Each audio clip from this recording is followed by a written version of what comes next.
নমস্কার বন্ধুরা, খেলা বেশ জমে উঠেছে। যত এগিয়ে আসছে ফাইনাল, তত বিভিন্ন বিরোধী পক্ষের বা যারা নিজেদের মধ্যে লড়াই করছে তাদের মধ্যে কম্পিটিশন বাড়তে থাকছে এবং লড়াই আরও শক্ত হচ্ছে। সেমিফাইনাল এলো বলে এবার সেমিফাইনালে কোয়ালিফিকেশন, তারপর রয়েছে ফাইনাল। কিছুটা অবাক হচ্ছেন মনে হচ্ছে, ভাবছেন ভোটের কথায় সেমিফাইনাল আবার কি? না না, আমি আজকে 17 তারিখ 18 তারিখ মে মাসের, আমি আজকে এই মুহূর্তে বা বলা যায় 2 ঘন্টা ধরে প্রায় আইপিএলের একটা খুব গুরুত্বপূর্ণ খেলা রয়্যাল চ্যালেঞ্জার্স বেঙ্গালুরুর সাথে চেন্নাই সুপার কিংয়ের খেলা দেখছি। 219 রান করেছে রয়্যাল চ্যালেঞ্জার, আর চেন্নাইয়ের অবস্থা একটু খারাপ। খুব হাড্ডাহাড্ডি লড়াই হচ্ছে, প্রায় 5টা উইকেট পড়ে গেছে। আমি এইটা নিয়ে বলছি, ভোট কথার যা ভোটের রাজনীতি যেটা হচ্ছে পশ্চিমবঙ্গে, সেটা ক্রমশ এমন জায়গায় যাচ্ছে আর বলার জায়গা থাকছে না। মানে ওনারা এত বলছেন, এত বিভিন্ন রকম কথা বলছেন যে এক নম্বর তো যে কোনো মানুষের পক্ষে মাথা গুলিয়ে যাওয়া খুব স্বাভাবিক, এবং অ্যাকচুয়ালি ওনাদের টেন্ডেন্সিটাই তাই। ওনারা চাইছেনও তাই যে মানুষের মাথা কত রকমভাবে গুলিয়ে দেয়া যায়, কারণ গুলিয়ে দিলেই বোধহয় ওনারা ভাবছেন ওনাদের পারপাসটা সলভ হবে। যেমন ধরুন, কয়েকটা টপিক এখন খুব ইম্পর্টেন্ট টপিক হয়ে গেছে।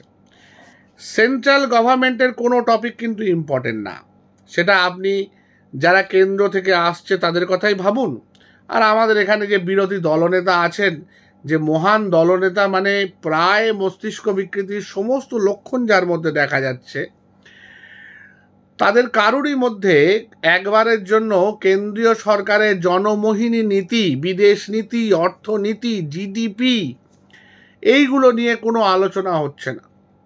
মূল আলোচনার এবারে বিষয়বস্তু পশ্চিমবঙ্গে, কি পশ্চিমবঙ্গে কেন সারা রাজ্যে, সারা দেশে নাকি এই একটা টপিকের উপর নাকি ভোট হচ্ছে, সেটা হচ্ছে সন্দেশখালি।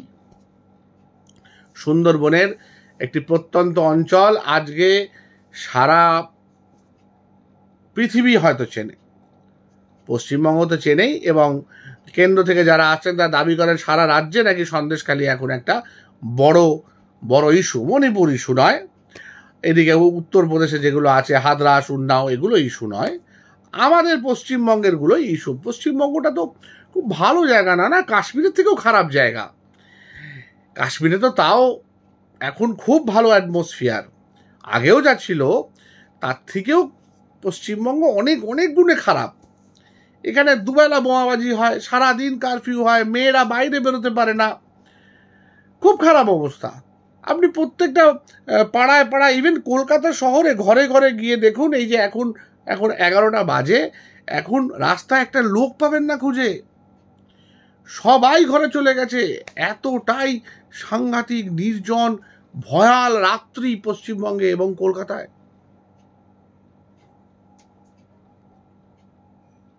যার জন্য আজকে ইন্টারন্যাশনাল টপিক হয়ে গেছে সন্দেশখালি।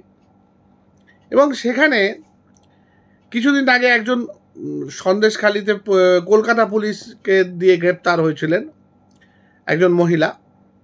তিনি নির্যাতিতা ছিলেন। তিনি সেই সময় এই যে গণ আন্দোলন হয়েছিল সন্দেশখালিতে, সেই আন্দোলন উনি পরিচালনা করেছিলেন বা অংশগ্রহণ করেছিলেন বলা যায়। তিনি গ্রেপ্তার থেকে মুক্তি পেয়েছেন জামিনে। তিনি কিন্তু মামলা থেকে মুক্তি পাননি, বা বেকসুর খালাস যেটাকে বলে, বা মামলা খারিজ করে দেয়া বলে, সেটা কিন্তু হয়নি। উনি বেল পেয়েছেন। বেল পেয়ে উনি একটা প্রাইভেট মিডিয়ায় চলে গেলেন, গিয়ে সেখানে বিষ উগড়াতে লাগলেন আমাদের বর্তমান পুলিশ মন্ত্রী তথা মুখ্যমন্ত্রীর উপর, যে তার জন্য সব কিছু হচ্ছে, তারই লোকজন মিলে সমস্ত সন্দেশখালিতে অত্যাচার অনাচার করছেন এবং ওনারা অত্যাচারের শিকার। তো মানলাম আপনারা অত্যাচারের শিকার, তো হঠাৎ আপনারা রাজনীতির রং লাগালেন কেন নিজেদের মধ্যে? আপনাদের এত সুন্দর আন্দোলনটাকে আপনারা এভাবে নষ্ট করে দিলেন কেন? রাজনীতির রং লাগিয়ে, নাকি রাজনীতির রং লাগাবেন ঠিক করেই নেমেছিলেন? কারণ বেশিরভাগ মানুষ যারা এখানে কথা বলছেন তাদের স্বামীরা বেশিরভাগ সময় দেখা যাচ্ছে কেন্দ্রীয় সরকারের যে দল বা বর্তমানে রাজ্যের যে প্রধান বিরোধী দল তার কর্মী ছিলেন, দেশ ছাড়া ছিলেন। স্বাভাবিক, আমাদের গ্রামে গ্রামে তো এখন একটা অদ্ভুত জিনিস চলে, হয় তুমি এই দল করো নইলে গ্রামের ছাড়া হয়ে যাও। গ্রামে গ্রামে এই জিনিসটা রয়েছে। এর আগে ছিল ব্রাহ্মণ জমানায়, সেই সময় কিছু গ্রাম বিখ্যাত হয়েছিল। আমার মনে আছে আমি যখন জাস্ট ডাক্তারিটা পাস করে পোস্ট গ্র্যাজুয়েশন পাস করেছি 2008-09 নাগাদ, ভেবে উঠতে পারছি না কী করব, কোথায় জয়েন করব, তখন রাজ্য সরকারের যে হেলথ সার্ভিস কমিশন সেখান থেকে আমার এসেছিল। তো আমাকে প্রশ্ন করা হয়েছিল ইন্টারভিউতে যে আপনি গ্রামে গিয়ে প্র্যাকটিস করবেন। তখন বলতে হয়, না বলতে যায় না। তাহলে হ্যাঁ নিশ্চয়ই করবো, আমি যে সুযোগ পাই আমি গ্রামের জন্য আমার জীবন লড়িয়ে দেবো, আমার প্রাণ দিয়ে দেবো। যখন আজকাল যেরকম বলছে সন্দেশখালির জন্য আমি জীবন দিতে পারি, সন্দেশখালি আমার মাতৃভূমি, হ্যাঁ মহিলা যেরকম বলছিলেন আমিও সেরকম গিয়ে বললাম। তো আমাকে জিজ্ঞেস করলো, চাচা এত যে বড় বড় কথা বলছো 5টি গ্রামের নাম বলো দেখি। তো আমার তখন তো গ্রামের নাম মুখস্থ, আমি পর পর করে বলে দিলাম, নন্দীগ্রাম, খেজুরি, গড়বেতা, কেশপুর, তমলুক। তবে না না, তমলুক কিন্তু গ্রাম নয়, তমলুক কিন্তু শহর। হ্যাঁ বাকি 4টা তুমি ঠিক বলেছো, কিন্তু এইগুলো ছাড়া তোমার আর গ্রামের নাম মনে পড়ছে না? বললাম কিছু মনে করবেন না, এমনি আমরা শহরে ব্রন অ্যান্ড ব্রট আপ, এমনি গ্রামে খুব একটা যাওয়া হয় না। আর এই গ্রামগুলো তো এখন সারা পৃথিবী বিখ্যাত গ্রাম। আর তার সাথে সিঙ্গুরটা ধরে নিন, তাহলে সিঙ্গুরটা ধরে নিলে আপনার গ্রামগুলো হয়ে গেল নন্দীগ্রাম, খেজুরি, পাঁশকুড়া, গড়বেতা, নন্দীগ্রাম। এই হচ্ছে আমার 5টি গ্রামের নাম। তো তারপর চাকরিটা হয়েছিল এই গ্রামগুলোয় নয়, অন্য একটা গ্রামে হয়েছিল, আমার আর যাওয়া হয়নি। জানি না এখনও চাকরিটা আছে কিনা। কারণ আমাদের আবার অদ্ভুত, জানেন তো, সরকারি ডাক্তারদের আবার একটা অদ্ভুত ব্যাপার, আমরা চাকরিতে না গেলেও আমাদের চাকরি থেকে যায়। চাকরিতে রেজিগনেশন দিলে রেজিগনেশন অ্যাকসেপ্ট হয় না। এমন প্রচুর ডাক্তার আছে যারা এখনও পর্যন্ত চাকরি ছেড়ে অন্য জায়গায় জয়েন করেছেন, কিন্তু তারা এখনও এনওসি পাননি। তার কারণ আমাদের এটা হচ্ছে ওয়ান ওয়ে ট্রাফিক, একবার ঢুকলে তোমরা বেরোতে পারবে না। কেউ কখনো আমাদের কথা ভাবে না যে আমরা কি প্রতিকূল পরিস্থিতিতে গ্রামে চাকরি করতে যাচ্ছি, এবং আমাদের পরিস্থিতিগুলোকে আমরা কখনো অ্যাড্রেস করতে পারবো না। আমরা চাইলেও আমরা পারবো না যে চাকরি ছাড়তে বা চাকরি ছেড়ে অন্য কিছু করতে। ইভেন বাড়িতে বসে প্র্যাকটিস করতেও পারবো না, কারণ চাকরিটা কাগজে কলমে থেকে যাবে। হ্যাঁ মাইনে দেবে না, কিন্তু চাকরিটা থেকে যাবে।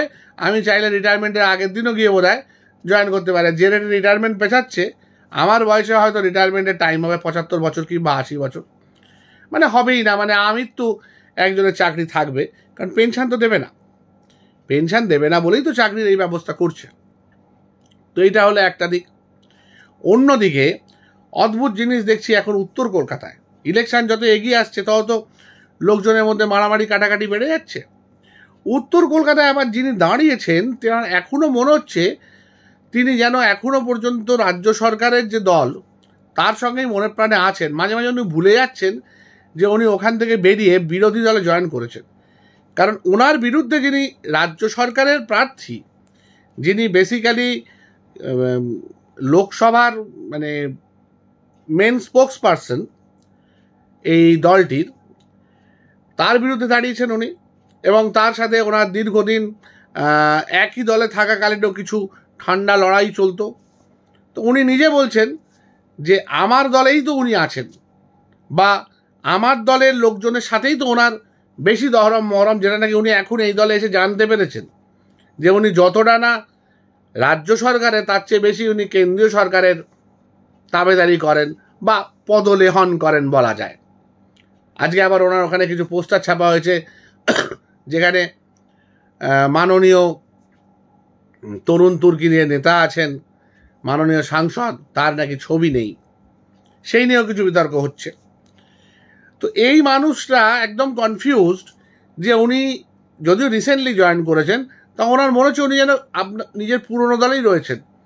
কারণ উনি এটুকু বুঝতে পারছেন না এই কথাটা বললে আখেরে কিন্তু ওনার দলেরই ভাবমূর্তি নষ্ট হচ্ছে। মানে উনি বলতে চাইছেন যে দুটো মানুষ অ্যাকচুয়ালি একই দলের হয়ে লড়াই করছে। একজন বকলমে রাজ্য সরকারের সঙ্গে আছে, কিন্তু সেও কেন্দ্রীয় সরকারের হয়ে লড়াই করছে, আর উনি তো লড়াই করছেনই। তাহলে ওনার লড়াইটা উনি যদি তর্কের খাতিরে ধরে নিয়ে উনি জিতবেন, তাহলে ওনার লড়াইটা তো বেকার হয়ে গেল। সবাই তো বলবে ওনার বিরুদ্ধেও যে লড়ছিল সেও তো অ্যাকচুয়ালি ওনার হয়েই লড়ছিল বা দলের হয়েই লড়ছিল। তাহলে ওনার কি কৃতিত্ব হলো?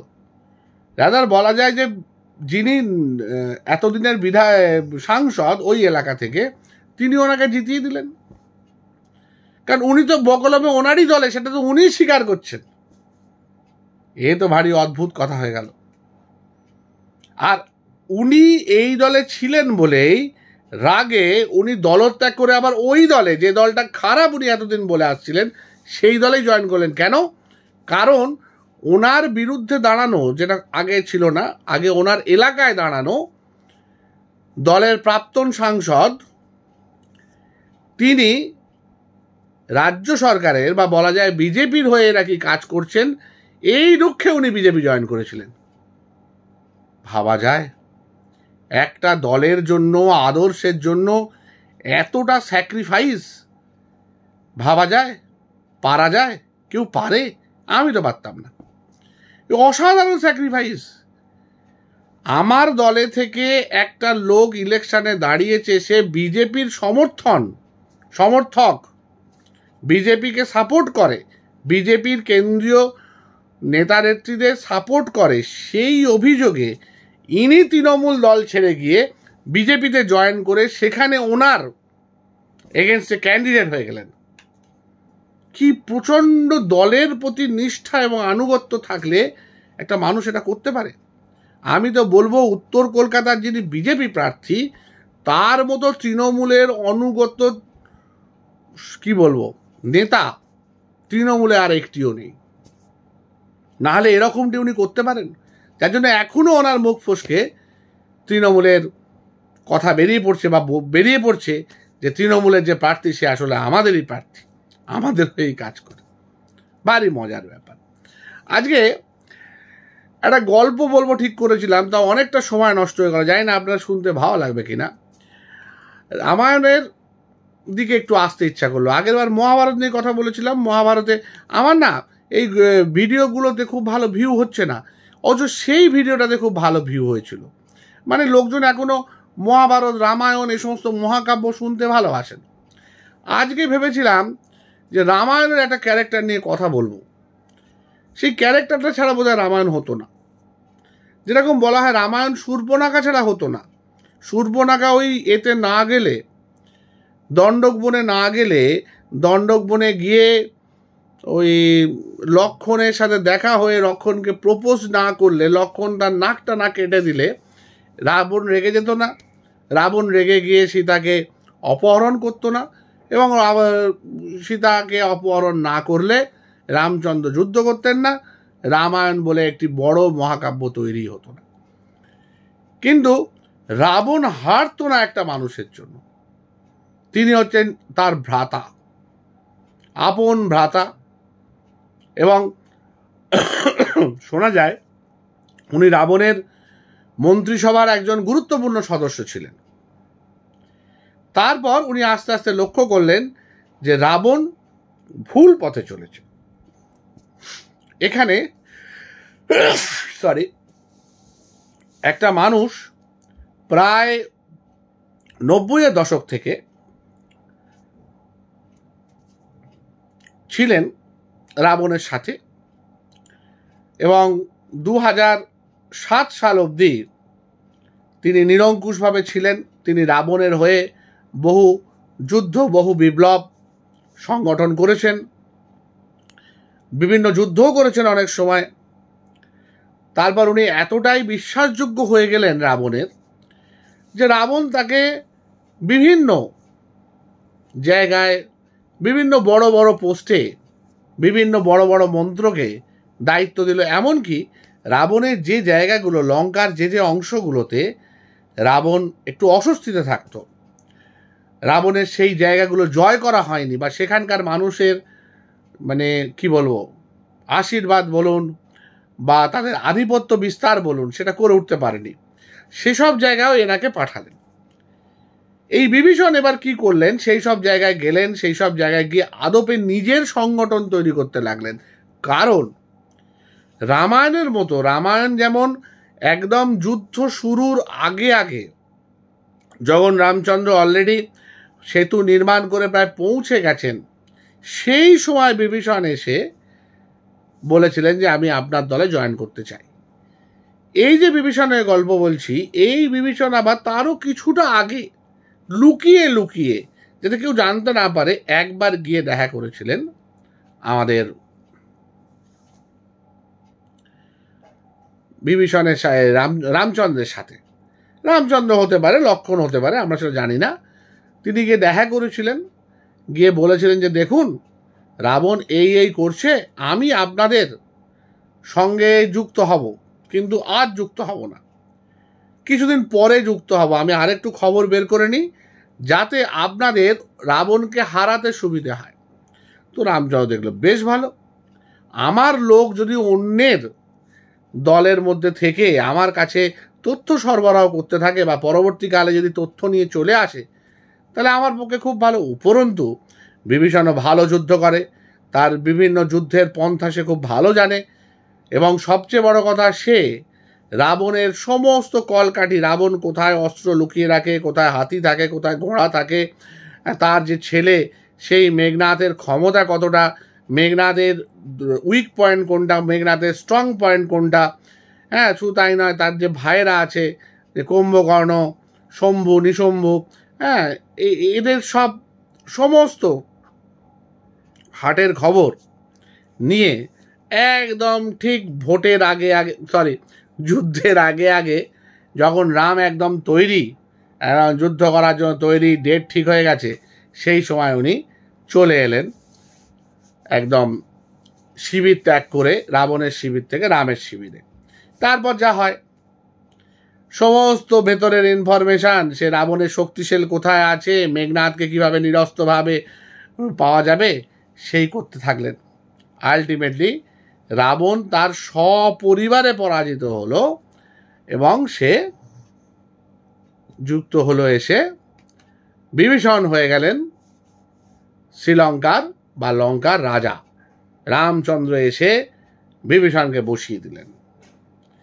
এইবারে একটা প্রশ্ন আছে, এটা তো সত্যযুগের লেখা, আর আজকে আমরা ঘোর কলিযুগে বাস করছি। হতে পারে বিভীষণ খুব ভালোভাবে, তর্কের খাতে ধরেও যদি নিই, বিভীষণ খুব ভালোভাবে রাবণকে পদচ্যুত করে পরাজিত করিয়ে সেখানে রাবণহীন একটা রাজত্ব তৈরি করলো, রাম রাজত্ব তৈরি করলো। কিন্তু এই রাম, যিনি এখন বেশ বয়স্ক, তার একটা সাদা দাড়ি আছে, এই রাম কি শেষ অবধি এই বিভীষণকে লঙ্কার দায়িত্ব দেবে, নাকি ওনার যে বানর বাহিনী আছে, সেই বানর বাহিনী তো যথেষ্ট কম্পিটেন্ট বাহিনী, সেখানে হনুমান আছে, জাম্বুবান আছে, সুগ্রীব আছে, নল আছে, নীল আছে, আরও কতজন আছে, এরা কিন্তু বহুদিন ধরে লঙ্কার বিরুদ্ধে লড়ে যাচ্ছিল। এই হনুমান বাহিনী কিন্তু বহুদিন ধরে লড়ে যাচ্ছিল, অথচ কিছুতেই লঙ্কাকে বাজেয়াপ্ত করতে পারছিল না। বিভীষণের হেল্প নিয়ে অবশেষে রাবণকে পরাস্ত করা গেছে, কিন্তু বিভীষণকে কি রাজা করতে পারবে? তখন কি বাঁদর বাহিনী ছেড়ে দেবে? এইটা একটা ভাবনার জায়গা আছে। এই প্রসঙ্গে আরেকটা দাপর যুগের একটা ঘটনা মনে পড়ে যায়, সেটা হচ্ছে কর্ণ-কুন্তী সংবাদ। একজন হচ্ছে কর্ণ, আর একজন হচ্ছেন অর্জুন, মাঝখানে পড়ে গেছেন কুন্তী। কুন্তী চান অর্জুন রাজা হোক, কিন্তু কর্ণ মনে মনে জানতো যে হতে পারে আমি অবৈধ সন্তান, কিন্তু আমি রাজা হব, কুন্তী আমাকেই রাজা করবে। সেই জন্য সে অনেক বড় পোস্টে থাকাকালীনও সে খুব নিষ্ঠার সঙ্গে কাজ করে যাচ্ছিল। কিন্তু যেই যখন মোটামুটি বুঝে গেল যে না, কর্ণ নয় অর্জুনই রাজা হবে, তখনই সে একদম বেঁকে বসে বিরোধী পক্ষ কৌরবের সঙ্গে জয়েন করে সমস্ত হাঁড়ির খবর কৌরবদের দিয়ে দিয়ে একেবারে যুদ্ধ ঘোষণা করল। কিন্তু যুদ্ধে নিজে পরাজিত হলো সেই অর্জুনের কাছে। আমরা এখন খুব উদগ্রীব হয়ে 1 জুনের পর 4 জুনের রেজাল্টের দিকে অপেক্ষা করে বসে আছি এইটা দেখতে যে অ্যাকচুয়ালি ঘটনাটা রামায়ণ হচ্ছে না মহাভারত। মানে বিভীষণ একদম পুরো রাবণের সাম্রাজ্য নষ্ট করে রাজা হয়ে বসছে, অবশ্য সেটার জন্য আমাদের 2026 অবধি অপেক্ষা করতে হবে আইডিয়ালি, নাকি কর্ণের মতো তার রাজনৈতিক জীবনের প্রায় ইতি টানতে বসেছেন বর্তমান অর্জুন, তরুণ তুর্কি সাংসদ নেতা। আমরা খুব সাদর আগ্রহে এই মহাভারত আর রামায়ণের সংগ্রাম দেখব বলে বসে আছি এবং বেশ ভালো যুদ্ধ চলছে, একদম T20 মতো, CSK আর RCBর মতো। এখন দেখতে পাচ্ছি 168 for 6, 18.1 ওভারে 33 রান করতে হবে 11 বলে। হেভি টাইট সিচুয়েশন, কি হয় দেখা যাক। আর বাকিটা তো আমরা দেখতেই পাবো 1 জুনে পর যে 4 জুন যে রেজাল্ট বেরোবে। তবে আমার মন কি বলে জানেন, যেই জিতুক না যেই হারুক না, সত্যের জয় হবে না। কারণ দুজনেই এতটা মিথ্যা, এতটা দুর্নীতি, এতটাই অসৎ উপায় অবলম্বন করে দিনের পর দিন নিজেদের রাজত্ব চালাচ্ছেন, সত্যের জয় হওয়া এখন 20 বাঁও চলে। ভালো থাকুন, সুস্থ থাকুন, সত্যের জয় হোক এই আশা নিয়ে আমরা আমাদের দিন কাটাই। সেই জন্যই তো রাজনীতি ছেড়ে IPL দেখা, অ্যাটলিস্ট ওখানে মনে হয় সত্যের জয় হবে। ভালো থাকবেন, নমস্কার।